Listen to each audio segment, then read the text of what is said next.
Hi అండి. ఈరోజు నేను చూపించబోయేటివి మామిడికాయ ముక్కలండి. నేనైతే ఇవి లాస్ట్ కాయలు, ఈ సీజన్కి ఇవి లాస్ట్ కాయలు, నీలం కాయలండి ఇవి. ఇవి కూడా మనకు వేస్ట్గా పోకూడదు, మనకు 1 ఇయర్ అంతా కావాలని చెప్పి నేను ఇలా ప్రిపేర్ చేసుకుంటున్నాను. ఈ మామిడికాయలు అయితే నేను బాగా కడిగేసి తుడిచి ఇలా ముక్కలుగా కట్ చేసుకుంటున్నాను.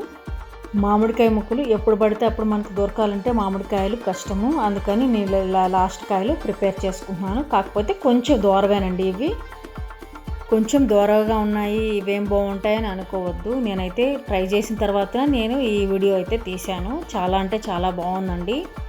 మీరు కూడా ఒకసారి అయితే ట్రై చేయండి. కాకపోతే మనము నీట్గా జిప్లాక్ కవర్లో కానీ లేకపోతే ఇట్లా కవర్లలో వేసుకొని కానీ లేకపోతే బాక్సులు ఉంటే బాక్సుల్లో కూడా వేసేసుకోవచ్చు. కాకపోతే ఇట్లా కొంచెం గ్యాప్ ఇచ్చేసి మనం డీప్ ఫ్రిడ్జ్లో పెట్టుకుంటే చాలా బాగుంటాయి. మనకు ఎప్పుడు కావాలంటే అప్పుడు మనకు 4 కానీ 5 కానీ ఎన్ని కావాలంటే అన్ని తీసేసుకొని పచ్చడి చేసుకోవచ్చు, పప్పులో వేసుకోవచ్చు, సాంబార్లో వేసుకోవచ్చు, ఫిష్ కర్రీలో వేసుకోవచ్చు, అన్నిట్లో వేసుకోవచ్చు. మీకు కనుక నచ్చితే ఇది లైక్ చేయండి, షేర్ చేయండి, సబ్స్క్రైబ్ చేయండి, బెల్ ఐకాన్ క్లిక్ చేయండి, ఫ్రెండ్స్కి షేర్ చేయండి.